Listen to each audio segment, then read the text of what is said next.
e que estreia hoje com o comando, com a apresentação do Olavo de Carvalho, jornalista e filósofo. Então, o Mídia Sem Máscara na TV vai levantar questões a serem discutidas, questões do nosso país que precisam ser discutidas, assuntos polêmicos, e que você vai poder também participar. Então, são respostas que você terá, grandes perguntas que você já fez, e eu acredito que vocês têm que aproveitar essa oportunidade, né, porque é uma oportunidade que nós estamos oferecendo a vocês a partir de agora, todos os domingos aqui no Boa Tarde Curitiba. Então, aproveitem, assistam, discutam, perguntem, porque eles vão ficar aqui à sua disposição para qualquer questionamento. Então, agora com vocês, Olavo de Carvalho e o Mídia Sem Máscara na TV.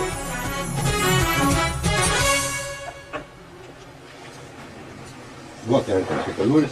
Nós estamos aqui começando um novo quadro dentro do Boa Tarde Curitiba. É um quadro bastante original, alguma coisa que nunca se fez na mídia brasileira.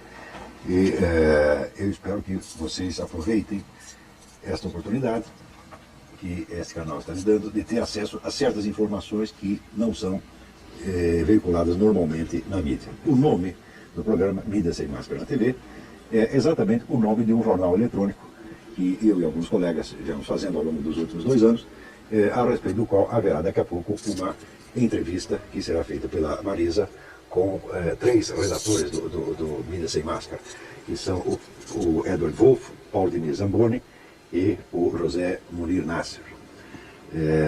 Mas antes de falar a respeito do que é o jornal, deixa eu explicar para vocês qual é a razão da existência deste programa. A coisa mais óbvia do mundo é que uma das condições fundamentais para a existência de um sistema democrático é o acesso à informação. E hoje em dia esse acesso à informação vem sendo bloqueado de uma maneira assim tão intensa e tão geral que nós podemos, sem erro, considerar o povo brasileiro o mais mal informado do mundo. Isso acontece não por causa de alguma censura governamental, quer dizer, de algum controle direto exercido pelo governo, se bem que tenha tentado, mas pelo simples fato de que a uniformidade de opinião entre a própria classe jornalística faz com que ela tenha um espírito seletivo, tá certo? De modo que todas as notícias são escolhidas de uma maneira sempre uniforme, tá certo? E não abrindo o leque para todas as informações necessárias. Eu tenho, eu creio que 35 anos de jornalismo e eu garanto para vocês que eu nunca vi uma uniformidade desse tipo na mídia de nenhum país. O Brasil hoje é, vamos dizer, uma nação privada do debate através da mídia, privada da confrontação de opiniões, exceto dentro de uma margem muito pequena que é, vamos dizer, controlada já como que planejada pela classe jornalística. Isso aconteceu por 2 motivos. Se nós pegarmos a classe, os jornalistas que trabalham hoje nos jornais, nos noticiários de TV, nós vamos dividi-los em 2 gerações. Uma que está com 60 anos, outra que está com 30 anos. A primeira formou a segunda, evidentemente. Os de 60, eles se formaram no período de o que eles chamam a luta contra a ditadura, a luta contra o regime militar. Tá certo? E aquilo os marcou profundamente. Marcou tão profundamente, que um deles, que é o Zuenir Ventura, meu amigo, trabalha no Globo, escreve para o Globo, escreveu um livro chamado 1968, o ano que não acabou. 1968 foi o ano do ato institucional número 5, e foi a providência tomada pelo governo militar para conseguir controlar o terrorismo. Nós não podemos esquecer que quando veio o ato institucional número 5, já tinha havido 84 atentados à bomba, já tinha morrido gente nas ruas, sim, um monte de civis tinham morrido, então soltaram a bomba no aeroporto de Guararapes, matou até um repórter, acertaram lá alguns civis, um oficial do exército e mais um repórter que morreu. Quer dizer, aquela situação está ficando absolutamente insustentável. Hoje em dia vocês estão bastante informados a respeito do terrorismo no mundo, mas ninguém lembra o que foi o terrorismo no Brasil naquela época. Então o governo militar, desesperado com a situação, baixou lá uma legislação repressiva que lhes permitisse, vamos dizer, atacar o problema do terrorismo de frente. Com essa investida contra o terrorismo, houve também, naturalmente, uma investida contra, vamos dizer, organizações políticas que não participavam diretamente do terrorismo, mas que serviam de suporte político para elas, que eram todas as organizações de esquerda. Então, no meio esquerdista, Deus nos acuda, todo mundo achou que ia ser preso, fuzilado, etc, etc. E isto marcou, de uma maneira muito traumática, aquela geração.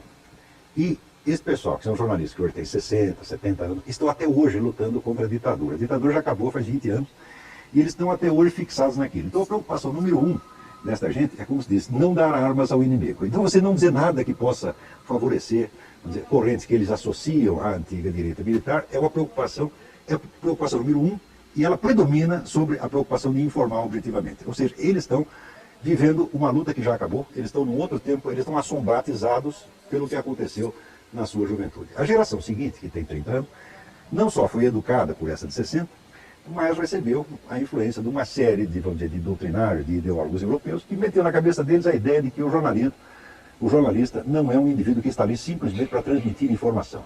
O jornalista, no entender deles, é um agente de transformação social. Então, uma espécie de líder das massas. Ele não está ali para informar, mas para guiar politicamente as massas. Se vocês procurarem nos programas de qualquer faculdade de jornalismo, vocês vão ver esta expressão, agente de transformação social, repetida milhares de vezes. Se o sujeito está imbuído da ideia de que ele tem que ser um agente de transformação social e de que isso é mais importante do que informar as pessoas, então é claro que o critério político, o critério ideológico na seleção das notícias, esta é até a obrigação dele. Então, toda a nossa classe jornalística está imbuída desta mentalidade, da luta contra a ditadura extinta e de ser agentes de transformação social. O resultado, eles picotam todas as notícias de acordo com um critério puramente ideológico.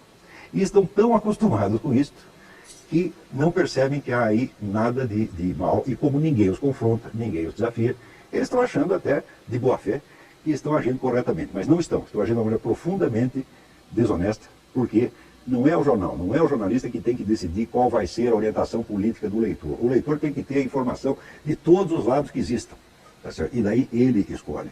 Quer dizer, a transmissão de informação é uma coisa e a opção política do cidadão é outra completamente diferente. Esta noção, que é básica para a democracia, que é básica até do ponto de vista moral, tem sido completamente esquecida pela nossa mídia. Foi justamente por isso que, 2 anos atrás, eu iniciei este sitezinho, que na época era uma coisa de fundo de quintal, uma coisa doméstica, empreendimento doméstico, era feito por mim e pela minha filha, Maria Inês, chamado Mídia Sem Máscara, que era, vamos dizer, a leitura crítica da mídia da semana. Tá certo? Com o tempo, o Mídia Sem Máscara foi crescendo e vários colunistas de primeiríssima qualidade acabaram aderindo ao nosso empreendimento, e hoje nós temos mais de 20 colunistas que, para o meu gosto, são os melhores da mídia.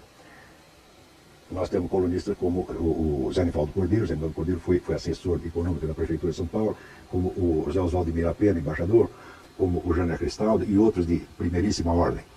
Todos esses estão fora da grande mídia hoje, porque a seleção das notícias, seleção ideológica da notícia, implica também a seleção dos jornalistas. Quer dizer que todo mundo que não está, vamos dizer, afinado com a corrente majoritária acaba de uma maneira ou de outra sendo marginalizado e posto para fora. Uns meses atrás vocês ouviram dizer que o governo federal pretendia criar uma agência para o controle da mídia e que toda a classe jornalística achou ruim. É evidente, ela acha ruim que o governo queira controlá-la, mas o fato é que ela quer controlar a opinião pública. E, de certo modo, a agência proposta pelo governo seria apenas uma duplicação inútil de serviço, porque o afinamento ideológico entre a mídia e os partidos que estão no comando é quase total, 100%. Então, o protesto dos jornalistas contra a tal da Ancinave foi como se dissesse assim: para que vocês querem nos mandar se nós já estamos fazendo tudo o que vocês mandam fazer? Tá certo? Então, eles querem fazer uma espécie de subserviência, mas extraoficial, não quer que oficialize a subserviência. E isso, evidentemente, é uma farsa, está muito errado. E no nosso programa nós vamos explicar isso a vocês, vamos trazer outros jornalistas para ser entrevistado aqui, e aos poucos esperamos trazer todo o esclarecimento necessário para que os nossos telespectadores percebam a profunda anormalidade do que está acontecendo com a mídia brasileira.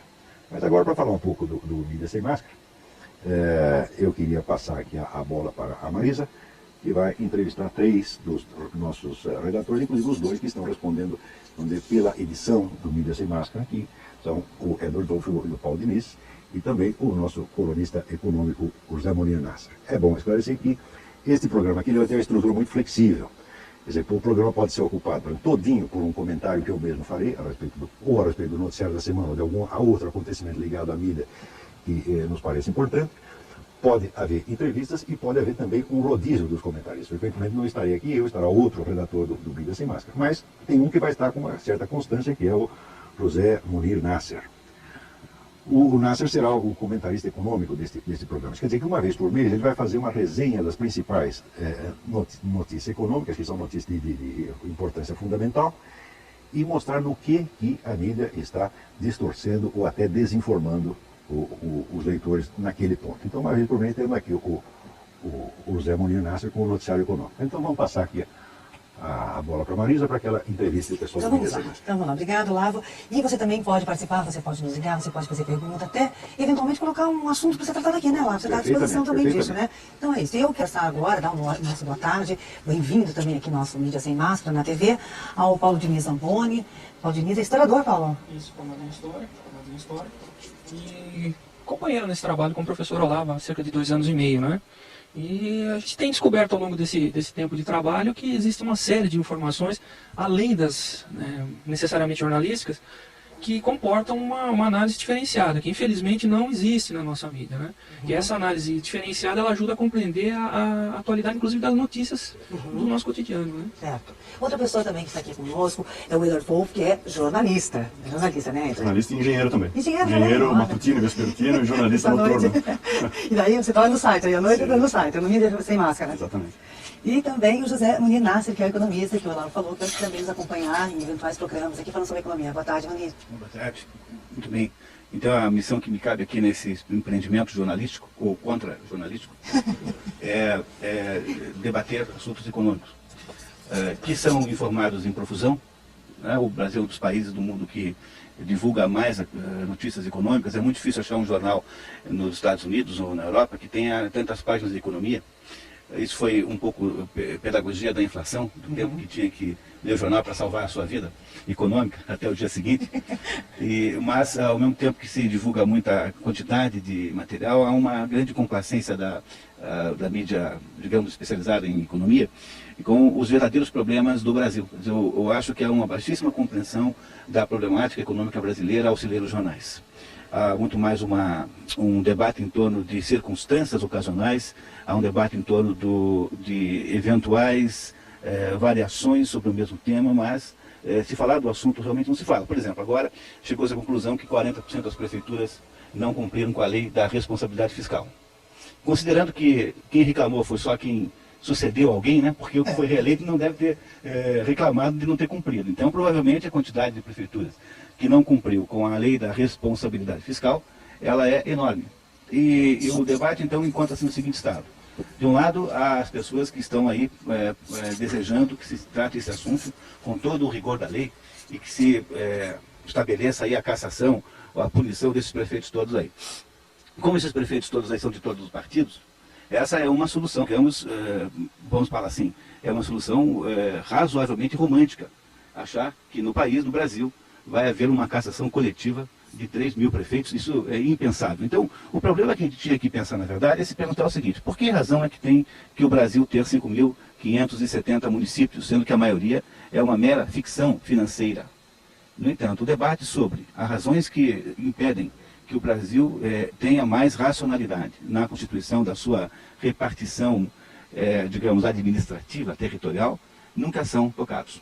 Quer dizer, Muri, que o problema aí não é só que está havendo uma drenagem de verba ilegal nas prefeituras, mas a existência das prefeituras já é uma É drenagem. completamente absurdo. Por exemplo, há municípios no Paraná com 2.500 habitantes, que é mais ou menos a população de um conjunto residencial grande em São Paulo, assim, digamos. Os números, o Eduardo Janete da Fonseca, um economista de São Paulo, fez um estudo há muito tempo, mostrando que a maioria dos municípios vivem exclusivamente do Fundo de Participação dos Municípios, quer dizer, vivem da mesada que o governo federal lhes dá.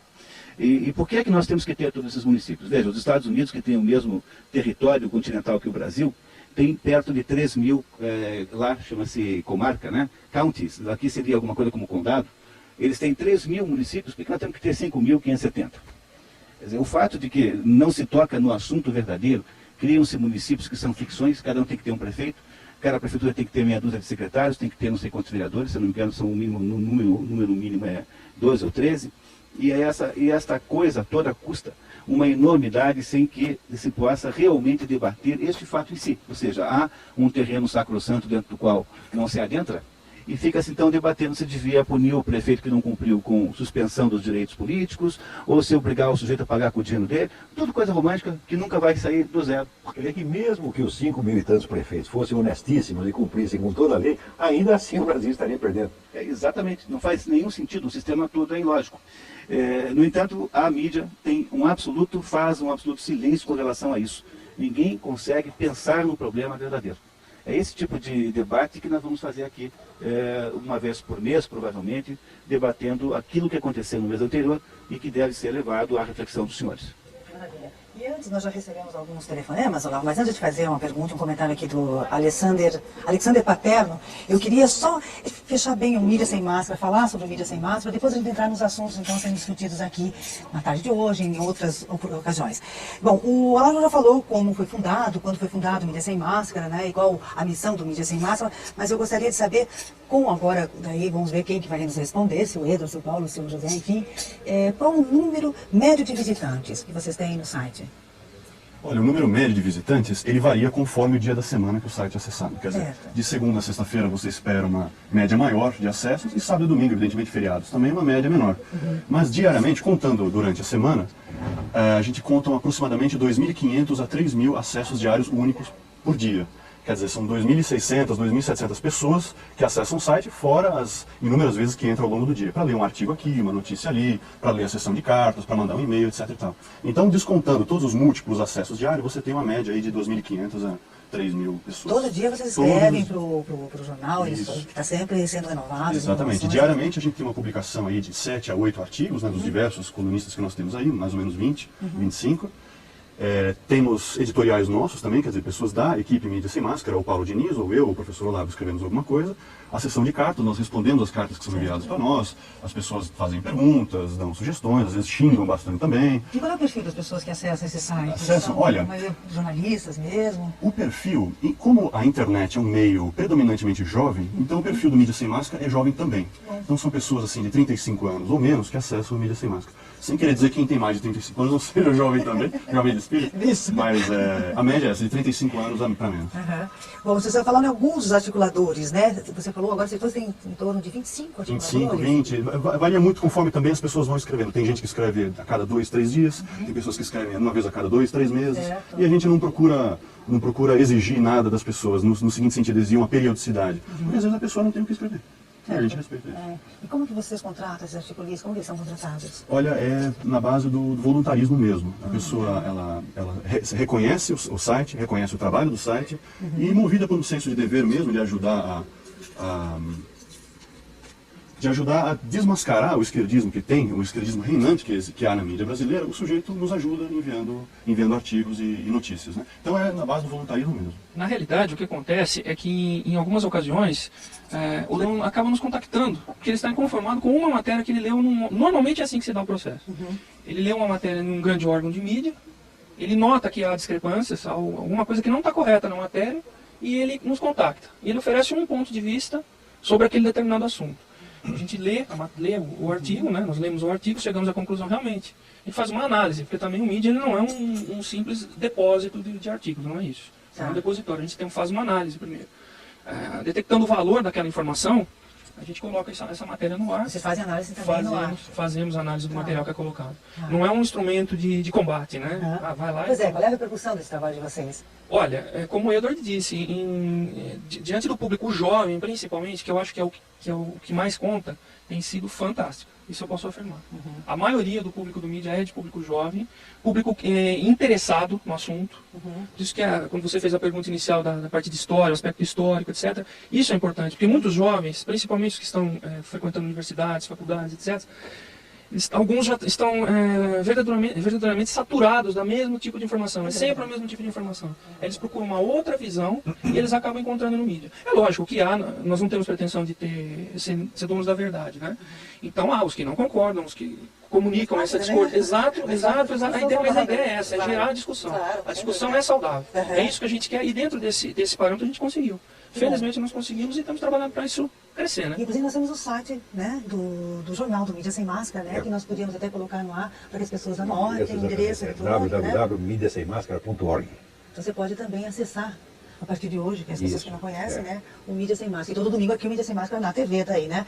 Olha, recebemos já uma ligação do Alexander Paterno, de Curitiba, que mandou para você, Olavo, dizendo... Primeiro ele disse que em breve esse programa terá mais audiência do que o Faustão. Fiquei muito feliz, né? Esperamos que sim, né, Olavo?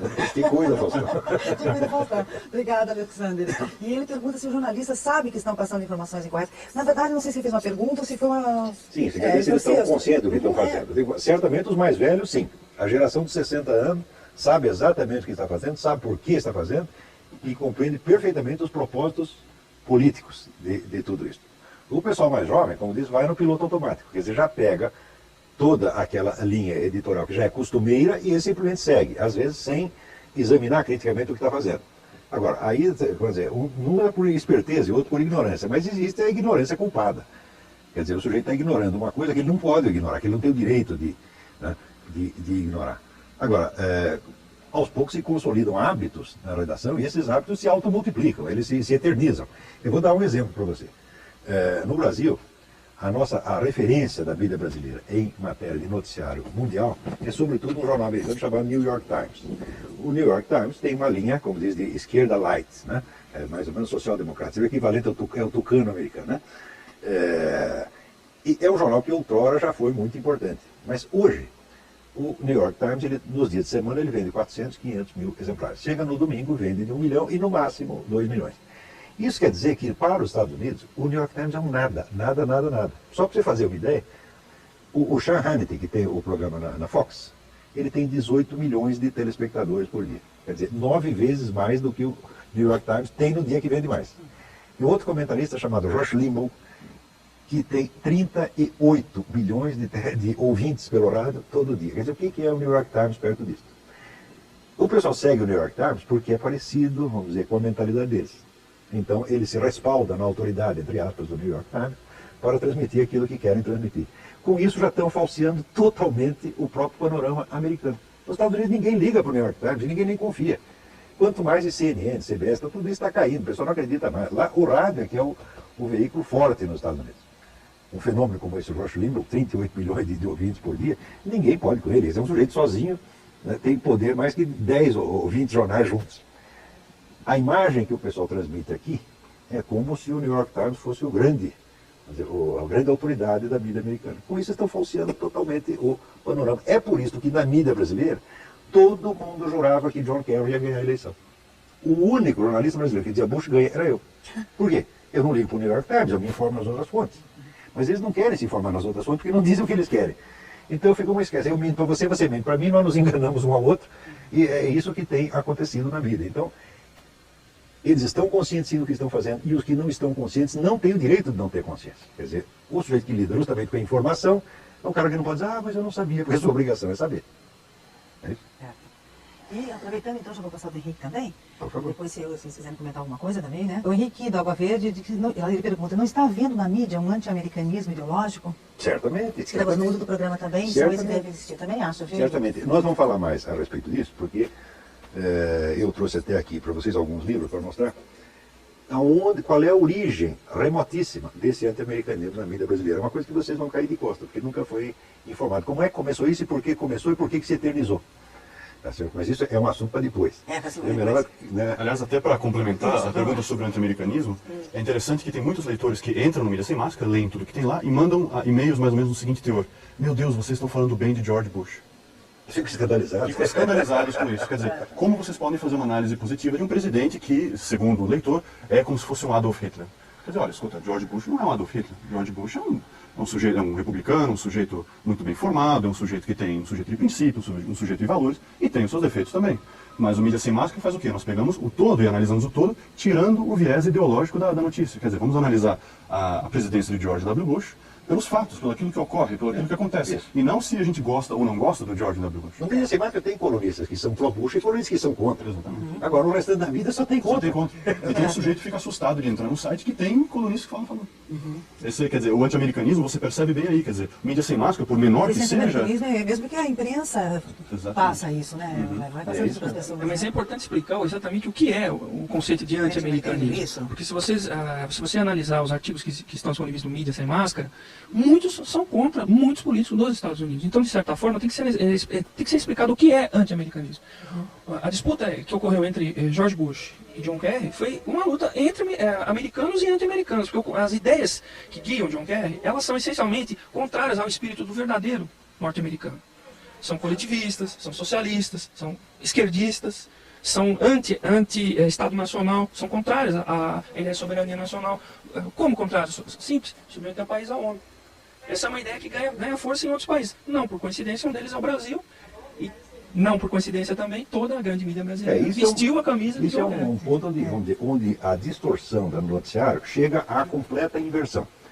Porque hoje em dia você tem, vamos dizer, na ONU, você tem uma fortíssima tendência para dar à ONU o estatuto de governo mundial. Isso aí é oficial, já foi discutido na Assembleia Geral, já foi decidido, e que a ONU deve se transformar em governo mundial, abolindo as soberanias nacionais.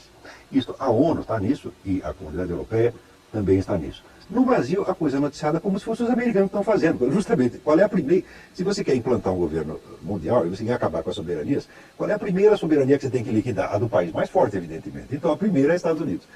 Aqui, a coisa está chegando invertida como se não fosse a ONU que está fazendo isso, e sim os americanos. Isso é uma coisa que, vamos dizer, que para quem tem a informação, você sabe que a coisa está sendo invertida.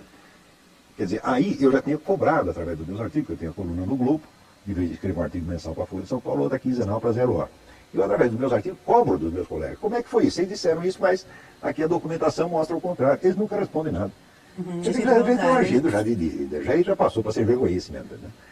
Agora, uma outra coisa importante é o seguinte, não pode confundir o Mídia Sem Máscara com os outros sites que se apresentam como aquilo que nos Estados Unidos chama Media Watch, quer dizer, que é o fiscal da mídia.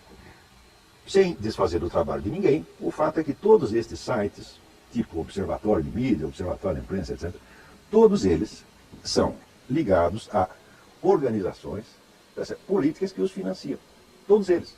Nós podemos dar até o organograma de cada um. O dinheiro do site tal aparece de tal lugar, tal lugar, tal lugar.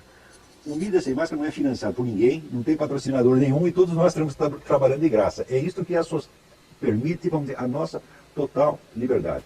Nós somos o único site de Media Watch que pode dizer nós não temos rabo preso. Não pertencemos a nenhuma entidade, não pertencemos a nenhuma ONG, não pertencemos... Tem sites até ligados à repartição pública, à repartição do governo. O governo nos financia. Tá certo? E ainda tem a cara de pau de dizer que nós somos isentos, nós somos fiscais isentos. São coisíssima nenhuma. Não é isso? Outra coisa, a gente descobre esse dado que eu estou lhe dando, eu tenho esse dado porque eu fui investigar da onde sai, quem financia, quem está por trás, etc, etc. O Mídia Sem Máscara pode ser que amanhã depois ele tire dinheiro. Se receber dinheiro, alguma ajuda, nós vamos publicar. Primeira coisa, olha, fulano nos deu dinheiro e não temos compromisso nenhum com ele. Não é porque fulano ajudou aqui que se amanhã ou depois ele fizer uma treta, nós vamos esconder. Não vamos esconder nada. Se quiser ajudar o nosso projeto, muito bem, mas não venha querer nos comprar porque não vamos ser comprados não. Então, eu quero ver esses outros sites mostrar o balancete. Nós recebemos tanto do governo federal, recebemos tanto da comunidade europeia, recebemos tanto da ONU para mentir a favor deles. Tá certo? É certo. Bom, a gente está falando também sobre alguns assuntos que são abordados pelo site, né? Você tem denunciado as atividades do Fórum de São Paulo e a omissão completa da grande mídia em relação a ele. O que é o Fórum de São Paulo, né? E qual a ligação do PT e do presidente Lula com ele? Pois é, o Fórum de São Paulo é algo que o professor Olavo vem alertando há muito tempo nos artigos dele no Globo e outros jornais. E o Mídia Sem Máscara procura informar mais o leitor a respeito do Fórum de São Paulo, já que as colunas do professor Olavo são limitadas em espaço. O Fórum de São Paulo é uma organização internacional, fundada pelo Partido Comunista Cubano, em iniciativa de Fidel Castro com o presidente Luiz Inácio Lula da Silva, como um plano de implantar o comunismo na América Latina, e de maneira coordenada com diversos organismos internacionais da pior espécie, como por exemplo as Farc colombiana, ELN, MIR e outras instituições, agindo de forma internacional, ou seja, são as diversas soberanias nacionais que esses grupos comunistas assumem nos diversos países latino-americanos, se reportando a uma instituição supranacional, que é o Fórum de São Paulo, para implantar um regime político da pior espécie, que é o regime comunista, enfim, né? Então, em linhas gerais, é isso o Fórum de São Paulo, né? O Fórum de São Paulo, pelas últimas contagens, aqui tem 84 organizações filiadas. Algumas delas são partidos legais, como o próprio PT, o PDT, o PPS, etc. Outras são entidades criminosas. Quer dizer, é um órgão sui generis, porque tem ali entidades legais e ilegais, todas articulando uma estratégia conjunta. Quer dizer, só isso já mostra a ilegalidade do conjunto. Porque se amanhã, por exemplo, vamos supor que eu sei lá, sou candidato a vereador, tá certo? E eu articulo a minha candidatura como Fernandinho Beiramar, mesmo que eu não tenha recebido nenhum dinheiro dele, mesmo que eu não tenha nenhuma participação no negócio sujo dele. A simples parceria política com a delinquência já é delinquência. Então, isso ninguém tem noticiado, o pessoal tem isso varrido isso para baixo do tapete. Agora é curioso porque o Fórum de São Paulo, independente da nossa opinião sobre o Fórum de São Paulo, é uma entidade importante, supranacional, fundada por duas pessoas muito importantes, Fidel Castro e Lula. Cadê a mídia nacional debatendo sobre isso daí que é tão importante? Sem dúvida, sem dúvida. Quer dizer, só por isso você percebe que há notícias sendo ostensivamente escondidas do público. E Os objetivos do fórum não somos nós do Mídia Sem Máscara que estamos dizendo que são esses. Eles constam todos em atas. Eles afirmaram isso. As atas estão no mídia. Inclusive, a maioria das atas disponíveis na internet brasileira estão somente no Mídia Sem Máscara. Eles mesmos publicaram as atas. Não somos nós que estamos dizendo que eles vão implantar Eles publicaram... Eles têm um site deles, do Foro de São Paulo. Sei, entendi, tá. Foro.org. Aí eles... Ficavam sempre as atas. Daí eu lia aquele negócio, porque eu não sou bobo, eu vou me informar. E comentava aqui no Globo. De tanto eu comentar, começou a dar na vista, daí eles subiram com o site, esvaziaram o site. E 6 meses depois voltaram com outra versão já expurgada, já tiraram as partes mais comprometedoras. Mas enquanto isso nós já tínhamos copiado todas as atas. Então hoje nós temos uma versão completa das atas do Foro de São Paulo, uma parte em português, uma parte de 1990. 1990, São 14 anos já. E tem aquela reunião anual, e eles são 80 e tantos partidos e organizações que tomam parte, discutem e tomam suas resoluções. As resoluções são obrigatórias para todos os partidos. Quer dizer que existe uma articulação continental do movimento comunista. E isso está lá tudo nas atas. Entendeu? E como é que uma coisa deste tamanho pode ser escondida durante tanto tempo? Você vai dizer que o sujeito da mídia, o chefe da redação, que esconde uma coisa dessa, não sabe o que está fazendo. Eu digo, mas eu não nasci ontem, não somos idiotas. Quer dizer, idiotas somos todos, de nascença. Mas não tanto, não precisa caprichar tanto. Né? Quer dizer, 14 anos escondido. Vamos supor que durante os primeiros 5 ou 6 anos, ninguém reparasse naquilo, não desse importância. Mas aos poucos foi crescendo. Por exemplo, o Lula, alguns meses antes de ele subir à presidência, ele ainda era o presidente do Foro de São Paulo. Ele presidiu o Foro durante 12 ou 13 anos. Todas as reuniões ficaram com ele. E cada reunião tinha as resoluções, ele assinava. A resolução tem um poder de um valor de compromisso. Por exemplo, na última reunião, assinaram um compromisso que todas as 80 e tantas organizações se comprometiam a defender a FARC, a narco-guerrilha colombiana, contra o governo da Colômbia. Ele acusava o governo da Colômbia de fazer terrorismo de Estado contra as FARC, contra os pobres traficantes. Isso está assinado lá pela mão do seu Lula. Agora, depois ele sobe à presidência e diz, eu vou combater o narcotráfico. E eu, quando ele disse isso, eu disse, o senhor não vai combater o narcotráfico, o senhor não pode combater o narcotráfico. Se o senhor combater o narcotráfico, o senhor não dura um minuto. Por quê? Porque a sua assinatura está lá. Não adianta, eu não nego que ele queira, eu não estou atribuindo más intenções, talvez ele queira realmente combater o narcotráfico, mas não pode. Porque ele tem o que se chama rabo preso. Você quer mais rabo preso do que um compromisso assinado? Quer dizer que se ele for combater mesmo e pisar no calo da FARC, ele não dura 2 minutos. Tinha o pessoal do Partido Socialista Colombiano que apoiava antigamente a FARC, retirou o apoio, a FARC esperou uma festinha lá do partido, foi lá e matou toda a liderança no mesmo dia. Então, quando o Lula diz, não, esse pessoal do narcotráfico, como diz, ele tem bala na agulha, tem café no bule, ele sabe o que eles mandam nele. Ele não está livre para agir. Não estou colocando em dúvida a honestidade dele, não é esse o ponto. Eu estou dizendo, ele pode querer fazer a coisa certa, mas ele não pode. E o Eduardo, ele explicou que começou, então, esse Foro de São Paulo, com uma união dos líderes, seria isso, da América Exatamente, o Latina? líder dessas instituições ideológicas Seria de esquerda. Cuba com Fidel Castro, Lula aqui, Lula, Venezuela diversos partidos. também, Cuba, Venezuela, no Rio de Colômbia. Diversos partidos de esquerda, desde a Argentina até o México. Todos os partidos de esquerda, todos eu não diria, mas a grande maioria está lá. A grande maioria está lá. E o curioso é que a mídia não se manifesta, a grande mídia, né, não se manifesta a respeito disso, nem para dizer, olha, Foro de São Paulo é uma coisa desprezível, você não precisa, não vamos nem ligar para isso daí. Mentira. Simplesmente Nem não... É porque já que o Olavo está denunciando há tantos anos, está falando, está colocando, você não encontra nunca alguém dizendo, Não dando uma é justificativa, só falando não. ignorância, tem uma coisa de desonestidade aí. Você veja, a desonestidade chega ao ponto, é uma coisa tão absurda. Por exemplo, na última eleição você tinha 4 candidatos. 3 deles pertenciam ao Foro de São Paulo. O PDT, que era o Ciro Gomes, né? Não, perdão, Garotinho, pertence ao Foro de São Paulo.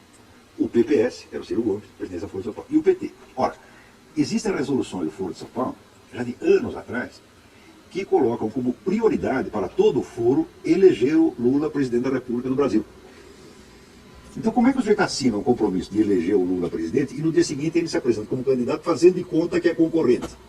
Então, isso quer dizer, eu estou aqui acusando publicamente o seu Ciro Gomes e o seu Garotinho de ter participado dessa farsa conscientemente. Quer dizer, eles sabiam que tinham um compromisso perante toda a esquerda latino-americana no sentido de eleger o Lula presidente. Então, vão lá para servir de sparring.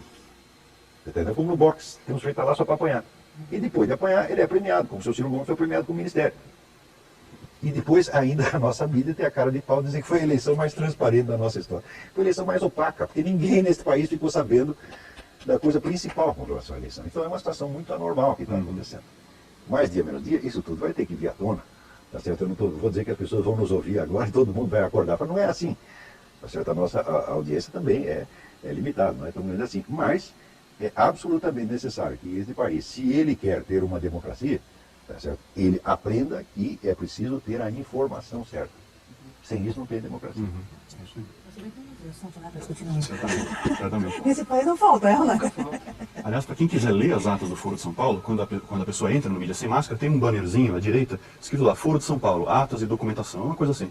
O sujeito clica e lê por conta própria as atas direto, enfim. Certo. Mas pelo menos nós disponibilizamos isso. Quer dizer, não quer ouvir nossa opinião sobre o Foro de São Paulo? Não tem problema. Então leia as atas diretamente, que elas estão lá. Cada um vai ter a sua opinião. O Henrique do Portão, ele quer saber se nos programas seguintes será levantado questões a respeito da deturpação dos valores existentes como religião, tradições, etc. Quer dizer, todos os assuntos nos quais nós achamos que está havendo uma omissão ou uma omissão da mídia, ou uma distorção, nós acabamos mexendo nisso no Mídia Sem Máscara e naturalmente aparecerá aqui também, né, nesta versão televisada. Vai aparecer no jornal, nós temos jornal eletrônico. Este ano pretendemos lançar uma versão impressa. A dificuldade com isso é enorme, porque nós estamos custeando isso do nosso próprio bolso, quer dizer, cada um exprime um pouco e sai. Pretendemos lançar a versão impressa, então tudo que sair na versão eletrônica também acabará aparecendo aqui. O telespectador pode levantar a questão que queira, não é? E nós, se soubermos, responderemos, porque tem um ditado árabe que diz que só um idiota se propõe a responder todas as perguntas. Nós responderemos aquela que nós soubermos. E você sabe que brasileiro não sabe dizer não sei. Ah, é verdade, né? Na verdade, sabe tudo. Então, tudo as pessoas têm opinião. Nós só temos opinião sobre as coisas que nós estudamos. Quando sai disso, nós dizemos, não sei. Nós falamos ainda há pouco de uma questão até de um telespectador, um telespectador falou do anti-americanismo, né? E vocês têm falado também do forte viés anti-americano e viés antissemita e anti-israelense, né? Vamos voltar a falar desse assunto então agora do anti-americanismo. Esse é um dos muitos tópicos que tem. As pessoas têm todo o direito de ter a opinião que quiserem, pró-palestino, pró-Israel. O que não tem o direito é de esconder informação, tá certo? E, sobretudo, de fazer uma ocultação sistemática. Isso não pode. Então, nós fazemos essa cobrança com relação a essa questão do Oriente Médio, como fazendo com relação à questão da religião, tá certo? Assim, nós não queremos que a pessoa concorde conosco, não é isso. Aqui está a nossa posição, aqui estão os fatos, os documentos, e lá está a outra posição, daí você escolhe, porque, como diz o Paulo, ninguém é dono da verdade, já pode errar também. Agora, se esconder metade da informação, aí você vai errar necessariamente. Então, é só uma questão de dar para o leitor, para o telespectador, uma condição melhor de julgamento. Né? Agora, essa questão do anti-americanismo, depois eu vou voltar a propósito desse livro. Mas... Bom, um outro item aqui que a gente poderia falar é que vocês falaram, então, que o atual PT é comunista, vocês chamam o PT de comunista. Mas o comunista não acabou com o fim da União Soviética e com a queda do Muro de Berlim? Olha, eu acho que aí de novo vai entrar a questão histórica, né? O que é comunismo? O que é o comunismo? O que é ou mesmo o que é o socialismo, né? Infelizmente aqui no Brasil, nas últimas 2 décadas, a explicação do que é comunismo, do que é socialismo se perdeu. Se perdeu totalmente. Então, chega-se ao ponto de achar que determinados partidos que nada mais são do que socialistas, são direitistas. São partidos de direita. Vou dar um exemplo clássico. O PSDB ele acaba posando como um partido de direita no Brasil. E ele não é. A plataforma do PSDB é um partido social-democrata. Então, se você não tem mais o parâmetro, você não sabe sequer mais o que é comunismo. É uma coisa que não existe mais, portanto. Então, se você fala, o governo do PT tem uma plataforma comunista, o que é que acontece? A pessoa rechaça isso automaticamente. Comunismo? Isso não existe. Vocês estão loucos, acabou com a União Soviética. Isso é a questão. Só que existe uma série de informações, uma série de dados por trás disso que servem para contestar essa afirmação. Servem para contestar. Se o comunismo acabou, por exemplo, por que é que o Fidel Castro é tão idolatrado no Brasil? Alguém explica? O que diferencia o Fidel Castro de outros ditadores decrépitos do restante do mundo? A África está cheia de ditadores iguais ao Fidel Castro. Qual o diferencial dele? É a ideologia comunista, que infelizmente ainda atrai pessoas aqui no Brasil, e muito, e que formam opinião. É lógico, ninguém vai se assumir na grande mídia como comunista, de jeito nenhum. Mas os valores que elas vão transmitindo acabam resultando nisso. Essa simpatia pelo comunismo. E depois outras medidas tomadas por governos aqui no Brasil são de esquerda, são socialistas. Se você for analisar, eu estava discutindo isso antes com o Munir, uma proposta básica de todo o sistema comunista: aumento de carga tributária. Você destrói a propriedade privada através de uma medida simples: aumento de carga tributária. Você não vai precisar estatizar oficialmente. Isso é uma medida Marx comunista. explicava isso. Como é que Karl Marx dizia que ia acabar com o capitalismo? Proibindo a propriedade privada, tomando tudo, não é assim. Se faz através da taxação progressiva. O socialismo Isso por está dito em Karl asfixia. Marx. Quer dizer, quando o sujeito começa com o negócio de taxação progressiva, ele está praticando, vamos dizer, exatamente a receita de Karl Marx, mas as pessoas não sabem. Elas pensam que comunismo é só quando você acaba com toda a propriedade privada de uma vez. Agora, acabar com toda a propriedade privada de uma vez é uma estupidez tão grande que nem Karl Marx pensou nisso. Se faz exatamente como está fazendo no Brasil. Você vai inviabilizando, você vai drenando os recursos da propriedade privada para fortalecer o Estado. Cada vez mais do Estado. A imagem que o brasileiro tem do comunista é aquele militante de esquerda, aquele que quer fazer a revolução e o golpe de Estado, de preferência daqui a 5 minutos, que tem tatuado a foice e martelo no braço. Quer dizer, isso é uma brincadeira. O comunista pode ser perfeitamente um empresário, de terno e gravata, pode ser um grande executivo. Quer dizer, o comunismo ele está nas ideias, na ideologia, na maneira de ver o mundo e a sociedade, e não exatamente na militância política ou filiação a esse ou aquele partido. Voltando à visão econômica desse assunto, né? Quer dizer, a lei da responsabilidade fiscal diz o seguinte, que a prefeitura, o Estado, o governo federal não podem gastar mais do que X% da receita com pessoal e nem com endividamento. Mas nunca ninguém entra no mérito do tamanho da receita, porque você pode pegar eventualmente 100% do PIB para você por esse critério, né? Contanto que você não faz assim. Então, a maior ilusão de todas com relação a esse assunto é que quando houve a onda de privatizações, que começa com a Margaret Thatcher na década de 70 e 80 na Inglaterra, acredita-se que as privatizações são uma espécie de reconhecimento do fracasso da estatização. Então, na verdade, o mundo todo fica olhando para isso de modo otimista, e essa onda de privatização que segue a isso, que não é apenas brasileira, mas é mundial, ela seria a revelação, seria o símbolo de que agora, a partir de agora, então,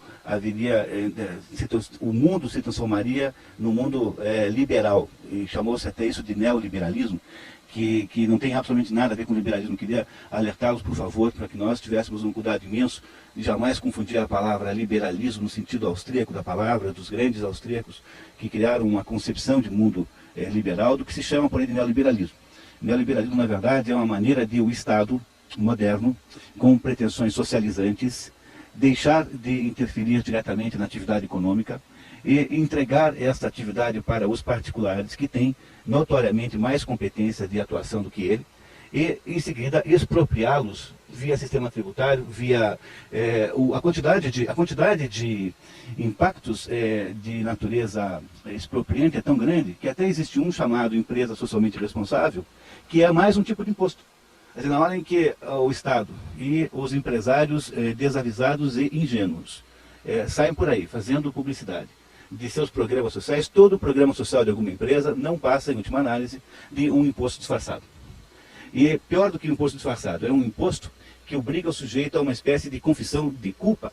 É uma espécie de, além mais do que um imposto, é uma espécie de punição alternativa.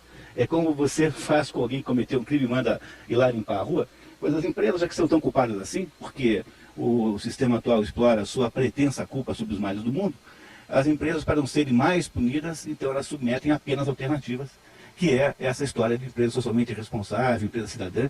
No fundo, são todos movimentos, são todos instrumentos e todos sintomas de uma coisa só, que é do aumento da socialização do sistema. E que as pessoas ingenuamente confundem com o neoliberalismo, achando que isso é a vitória do capitalismo sobre o socialismo, quando é justamente o contrário. O neoliberalismo foi uma coisa, vamos dizer, um fantoche, um espantalho, que o pessoal da esquerda mais radical inventou, tá certo? Que eles mesmos fazem, e depois eles falam mal. Lenin chamava essa estratégia das tesouras. Você cria dois partidos, duas correntes, uma esquerdista, outra um pouco menos esquerdista, de modo que elas dividam entre si todo o bolo, todo o espaço político. É o que acontece entre esse pessoal do PT, PSD, PDT, etc. E do outro lado o PSDB, o Tucanato. É a mesmíssima coisa. Uns anos atrás teve uma reunião dos 7 grandes governantes do mundo. E daí o pessoal da esquerda aqui gritava, não, isso aí é o neoliberalismo em marcha e tal, é um perigo, é o espírito do capitalismo, nós temos que combater isso. Quando você ia ver, todos os 7 eram governantes de esquerda, que tinham sido postos lá por eles mesmos. Era o Bill Clinton, que é apoiado pela esquerda americana, era o Schröder na Alemanha, era o Jospin na França, só tinha esquerdista. Eu digo, mas é a sua própria turma que está lá? Assim como eles falavam do discurso único. Não, nós temos que combater o discurso único. Eu digo, mas o único discurso que eles escutam é o seu. Quer dizer, tudo isso é uma farsa. O pessoal se acostumou, assim, a viver numa espécie de teatrinho, entendeu? Quer dizer, o teatrinho interno da esquerda, ocupou todo o espaço político e ele hoje é o grande simulacro, né, da política brasileira. E eu gostaria mais uma outra questão que a gente podia abordar na tarde de hoje, que seria saber a posição do Mídia Sem Máscara contra a campanha do desarmamento. Bom, eu posso dizer o seguinte, o Mídia Sem Máscara, ele não tomou uma posição contra ou a favor do desarmamento de princípio. Mas o que nós procuramos fazer é o seguinte, olha, tem pessoas que são a favor do desarmamento, a grande mídia cansa de repercutir isso daí, mas olha, escuta, tem o outro lado do desarmamento também. Tem o lado do controle populacional, tem o lado da segurança do indivíduo, tem o lado da proteção da sua família, os lugares ermos do país em que é necessário mesmo você estar armado, porque a polícia chega lá em menos de 2, 3 horas. Quer dizer, existe uma série de argumentos, bons argumentos, contra o desarmamento civil, que não estão sendo novamente veiculados pela grande mídia brasileira. Então o que nós fazemos? Nós publicamos esses artigos e essas ideias contra o desarmamento no site para mostrar, olha, escuta, o desarmamento pode ser uma coisa ruim também. Né? E tem experiências muito negativas no mundo em relação ao desarmamento. Os Estados Unidos já adotou o desarmamento, muitos estados estão voltando atrás no desarmamento, porque o crime só aumentou com isso daí. Quer dizer, a bandidagem ficou encorajada, evidentemente, porque quando o bandido sai para a rua, sabendo que tem uma lei proibindo que as pessoas não tenham armas, ele se sente muito melhor. Ele não está armado, só eu estou armado, né? Então, quer dizer, essa na verdade, a nossa posição, em termos de jornalismo, é publicar o outro lado. Escuta, tem um outro lado aqui que você merece ler também, né? Como consumidor, como leitor, consumidor, você merece ler também. Pena que fica só daí no site também, né? Para ver como as pessoas estão mentindo a esse respeito, todos os jornais noticiaram, todos não, jornais importantes noticiaram, desarmamento diminuiu a criminalidade em 18%. Disseram, chegaram a ter a cara de pau de noticiários. Quando você lê a notícia, é aquele cara, vamos dizer, o falso jornal, o pior tipo de falso jornalismo que existe, é aquele que diz uma coisa no título e outra na matéria. Quer dizer, já traz em si seu próprio desmentido. Quando você ia ler a matéria, você via que, de fato, havia diminuído em relação ao trimestre anterior, mas aumentado muito em relação ao mesmo trimestre do ano passado. Ora, a variação de trimestre é que chama variação sazonal, quer dizer, aquilo acontece normalmente durante o ano. Agora você compara o ano inteiro, um período maior com outro, aí que você vê se aumentou ou não. Então, a notícia que dava que na manchete anunciava diminuição, era na verdade um aumento. Quer dizer, o jornalista que faz isso, olha, eu vou dizer para você o que é um sem vergonha, um mentiroso, um safado. Tá certo? Isso aí, o público tem o direito de reclamar na delegacia do consumidor que está sendo enganado, está sendo ludibriado por uma propaganda enganosa. Porque se o jornal lhe promete uma cobertura honesta e depois lhe dá isto, ele está falhando a lei de proteção do consumidor. E o senhor que está ouvindo, a senhora, tem todo o direito, tá certo, de dar a queixa no jornal. Sempre que você vê isso, o título diz uma coisa, a notícia desmente aquilo, estão tentando enganá-lo, isso é propaganda enganosa. Propaganda enganosa por quê? Porque você tem empresas de mídia que estão ligadas e têm interesse na campanha do desarmamento pelas suas ligações com ONGs internacionais associadas a este programa. Quer dizer, por trás desta coisa do desarmamento, tem, vamos dizer, interesses políticos e econômicos muitíssimo fortes. Eu não tenho nada contra a pessoa que tem interesses políticos e econômicos, só quero pôr na mesa. Digo, olha, são estes. Nós queremos fazer isto, por quê? Porque vai diminuir a criminalidade? Não, nós queremos fazer isso porque nós gostamos da ONU e queremos fortalecer a ONU contra os Estados Unidos. Então, a ONU inventou esse negócio de desarmamento, nós apoiaremos porque nós apoiamos qualquer besteira que venha da ONU. É só por isso, no fim das contas. Agora, dizer que isso vai diminuir a criminalidade, isso não é nem para discutir, isso é inteiramente absurdo. Porque se diminuir, aliás, aqui aconteceu a mesma coisa, os jornais disseram que havia uns cartazes aí, né? Desarmamento diminuiu a criminalidade em tanto por cento. Bom, acontece o seguinte, acontece que se a entrega de, acho que, sei lá, 18 mil armas, uma coisa assim, diminuiu a criminalidade em X%, então isso quer dizer que X% destas armas estavam sendo usadas para a prática de crime. E o sujeito que recebe a arma, o funcionário do Estado que recebe a arma, ele está concedendo anistia àquele criminoso sem ele ter autoridade para isso. Quer dizer, foi votada uma lei de anistia, e foi que disse, se você devolveu a sua arma, você não pagará pelo seu crime. E não será investigado. Na prática, a lei do desarmamento é uma lei de anistia dada a todas as criminosas. O que o sujeito fala? Devolva a sua arma, pega o dinheiro, você compra outra arma e continua. Como continuou. Não é uma coincidência que após este sucesso, entre aspas, da campanha do desarmamento, a violência no Rio de Janeiro tem aumentado formidavelmente. Que antes eles faziam a bagunça dele lá no morro, agora faz no centro da cidade. E como é que eles vão ter a cara de pau de dizer que a criminalidade diminuiu? O Brasil está tendo atualmente 50 mil homicídios por ano. Isso é o dobro do que morreu na guerra do Iraque. Isso é uma situação absolutamente insustentável. Agora, o sujeito no meio diz, vamos fazer desarmamento, vamos fazer aquelas campanhas, né? Campanha do carinho, do Moro, vamos fazer, abraçar a Lagoa Rodrigo de Freitas. O sujeito abraçar a Lagoa Rodrigo de Freitas para eliminar. Como é que vamos eliminar a criminalidade? Nós vamos abraçar a Lagoa Rodrigo de Freitas. Eu digo, meu filho, isso é macumba. Porque não há relação de causa e efeito, é uma operação de magia. O que a Lagoa Rodrigo de Freitas tem? Quer dizer, estão matando as pessoas porque nunca ninguém abraçou a coitadeira da Lagoa. Ora, meu Deus do céu, isso é uma palhaçada tão grande que as pessoas desse movimento Viva Rio estão rindo da nossa cara. Por isso que eu sempre chamei o Viva Rio de Viva Rindo. É o que eles fazem, estão rindo da nossa cara. É o dia do carinho, nós vamos dar flores para os traficantes, eles vão parar de atirar em nós. Mas que brincadeira, gente. Ensinar capoeira para as pessoas no morro, Agora, combater a criminalidade. Você vai ensinar capoeira para um assaltante, para ele poder praticar depois com você mesmo. Não é isso? Quer dizer, como se não bastasse estar armado. Ele pode ter arma ou não. Ele dança capoeira, eu não sei. Que brincadeira. Agora, quando chega nesse ponto, né? Tipo, não, gozação não, peraí, vamos parar.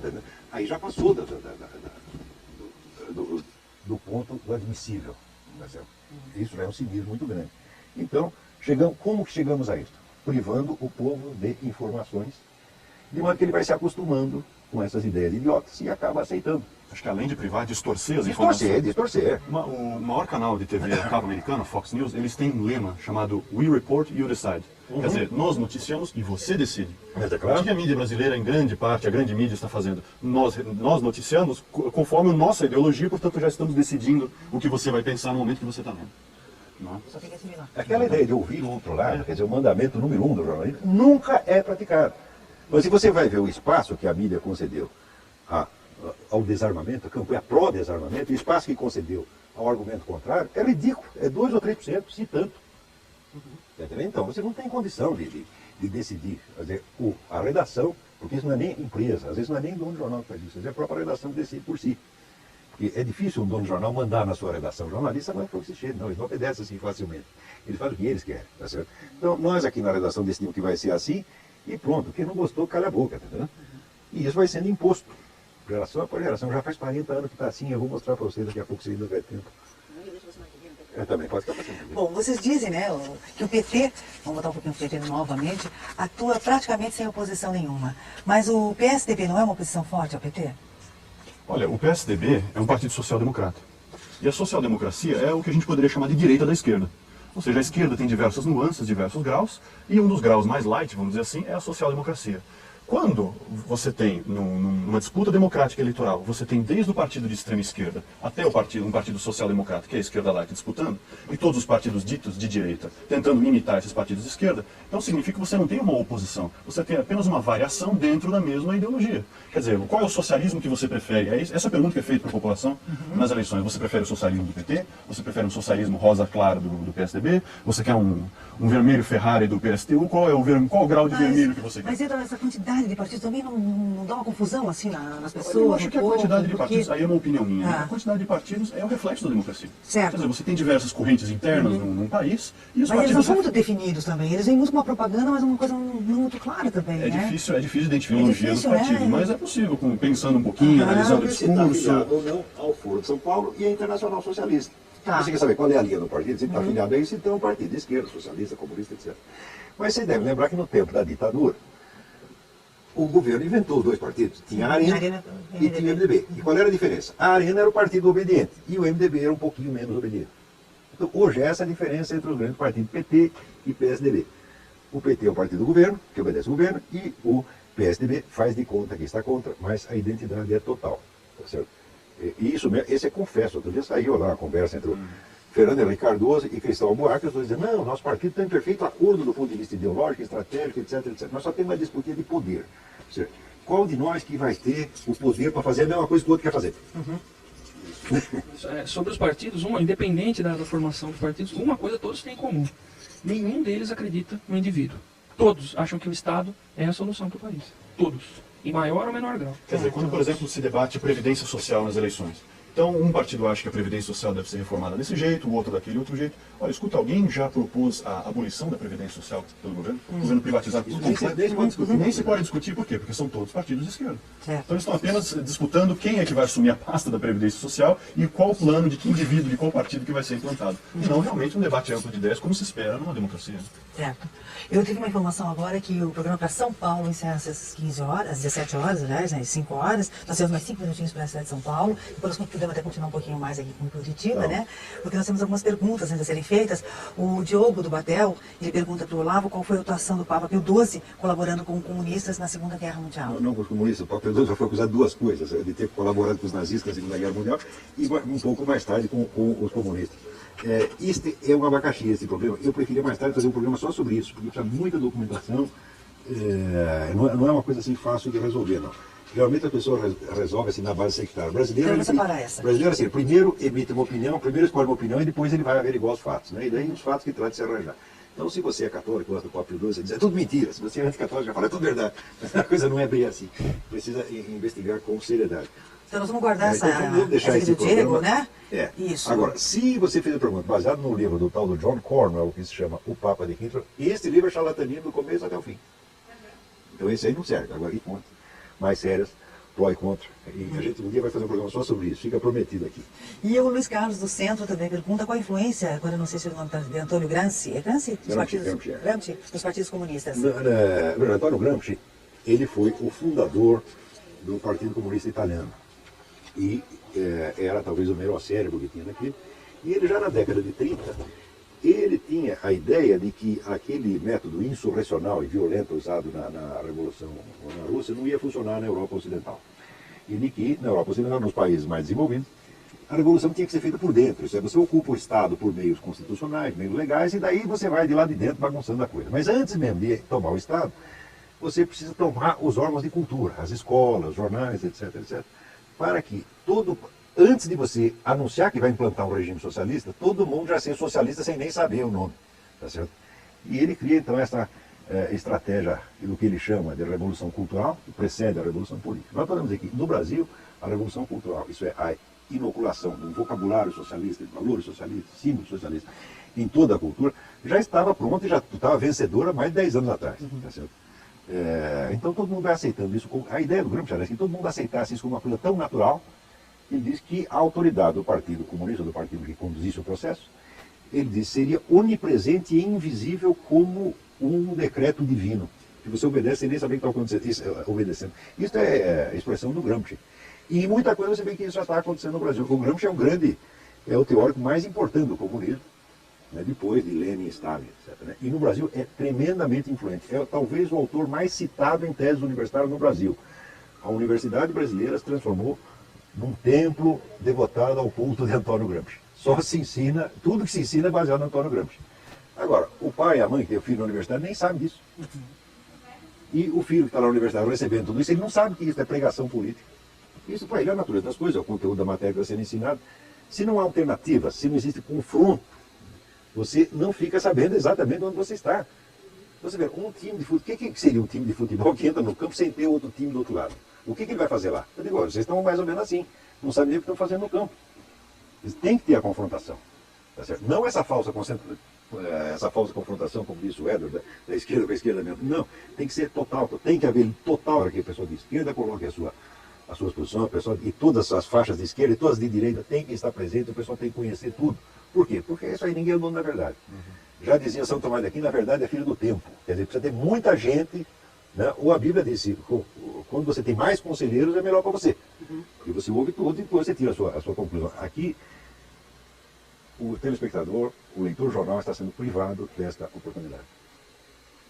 E o Félix também pergunta quem financia o site Observatório da Imprensa de Alberto Dines na internet. Mas veja, se você procurar direitinho, você vai ver que o site do Alberto Dines está ligado ao negócio chamado Comitê Gestor da Internet no Brasil, está ligado à Universidade de Campinas, etc. Tem uma série de entidades, umas privadas, outras públicas. Tá certo? Quer dizer, este sistema, vamos dizer, permitirá você identificar qual é, vamos dizer, a linha ideológica que está por trás. Tá certo? Então, não só a linha ideológica, mas também os compromissos. Então, no nosso caso, quem está por trás? Quem está financiando isso? Quem está financiando isso é este que vos fala. Tá certo? E esses aqui também. Nós esprememos do nosso orçamento. Quer dizer, tiramos o leitinho das crianças para fazer isso. Não temos patrões, não obedecemos ninguém, não trabalhamos para ninguém. E qualquer pessoa que queira ajudar, pessoa, instituições, que queira ajudar nesse empreendimento, as condições são duas. Primeiro, você vai ajudar, não é por baixo do pano, é por cima do pano. Nós vamos publicar o quanto você deu. E segundo, isto não nos trará nenhum compromisso. Nós não vamos nos tornar seus empregados só porque você ajudou o nosso empreendimento. Você ajudou porque você achou que era um objetivo nobre, etc, etc. É assim como na igreja, meu filho. Não é porque você depositou uma esmola lá dentro que você tem que ser beatificado, o padre tem que fazer um sermão a seu favor. Ele está lá para falar de Deus, não é de você. E nós estamos aqui para falar do jornalismo verdadeiro e falso e não, né, das belezas de quem nos deu dinheiro. Que até hoje ninguém deu. Será que o Eduardo Paulo quer fazer algumas considerações agora que nós já estamos chegando no finalzinho do horário, né, do nosso Mídia Sem Máscara? Olha, eu só quero agradecer realmente a oportunidade de estar aqui, desse espaço cedido para o Mídia Sem Máscara, que é um empreendimento que todo mundo que está aqui faz realmente por senso de dever, por patriotismo, por acreditar na pluralidade das ideias, na real pluralidade das ideias, e agradecer todo o apoio aqui. Agradecer o apoio, né, o espaço e, acima de tudo, mostrar que isso é unicamente uma iniciativa de indivíduos, de cidadãos, de pessoas que acreditam e vão atrás e trabalham. Não há nenhuma força oculta por trás, um outro interesse, que não seja dar oportunidade para as pessoas de terem uma outra visão dos fatos. Elas vão julgar se são as melhores, mas elas vão ter uma oportunidade. Ter a chance. Exatamente, essa é a ideia. O telespectador vai ganhar certamente com isso. Com Não certeza. porque ele vai concordar com nossas opiniões, ou porque nós somos bonitos ou feios, mas porque ele vai ter mais uma fonte de informação para ele e, enfim, decidir o que é melhor, o que é pior. Sem dúvida, Bonito. Bonito. Bom, o programa ao vivo é assim, né? Eu falei, vamos com as últimas considerações, né? Ela quer passar para o programa, mas veio mais coisa aqui. Vamos ler? Bom, então, o Juarez do Bom Retiro, recentemente, o ministro Tarso Genro fez um acordo com Cuba para utilizar o método de alfabetização infantil e juvenil usado em Cuba. Será que nossos professores não são capacitados para ensinar nossas crianças? Isso é preciso? Não só, os nossos professores podem estar, mas o seu Tarso Genro não está capacitado nem para ser diretor de uma escola primária. Tá certo? Eu duvido que o sujeito entenda alguma coisa de educação, de filosofia de educação, etc, etc. Não tem qualificação para isso, está lá só para fazer politicagem esquerdista.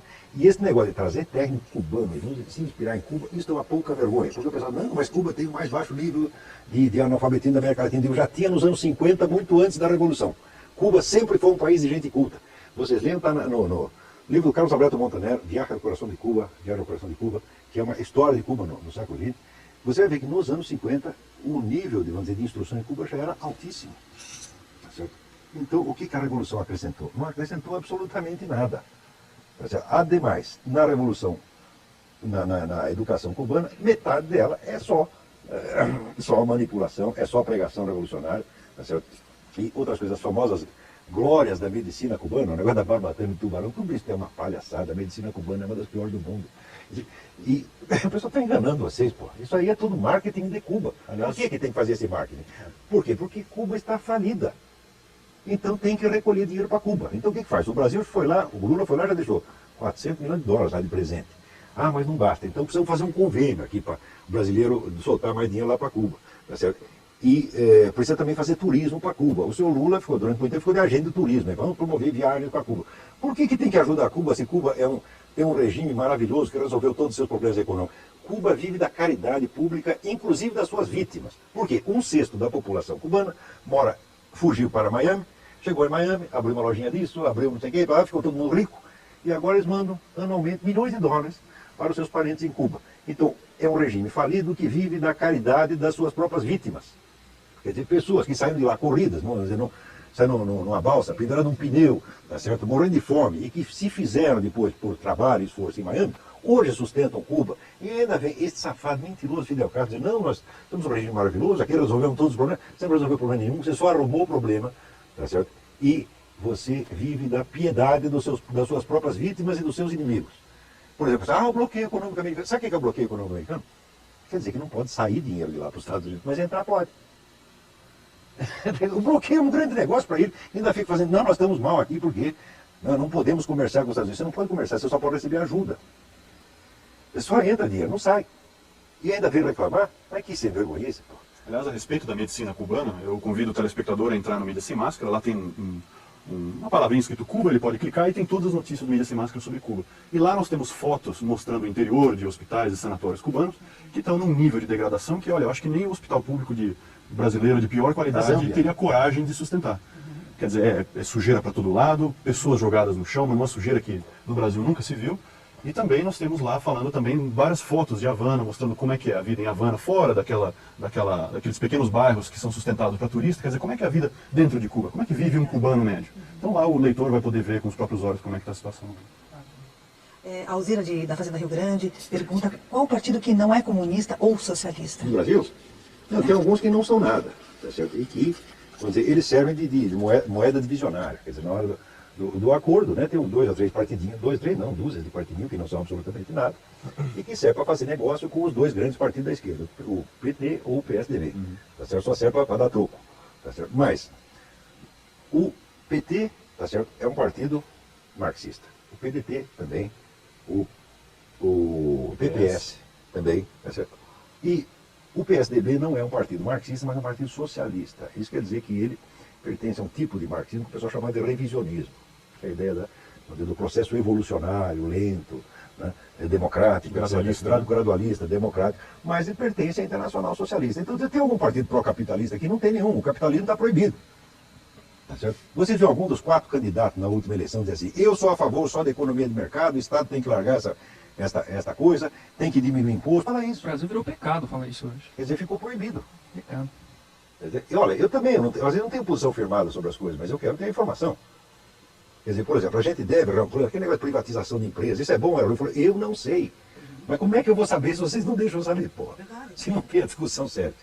Não é questão de a gente ter uma outra opinião. Não, eu gostaria de ter alguma opinião, mas quero ter uma opinião fundamentada, mas vocês não deixam. É aquele negócio, o capitalismo é culpado de todos os males. Bom, mas que tal se a gente ouvisse uma pessoa que é a favor do capitalismo? Não seria bom ouvir também como fonte de informação alternativa? É isso que nós fazemos. Né? O Moacir quer saber qual a importância do...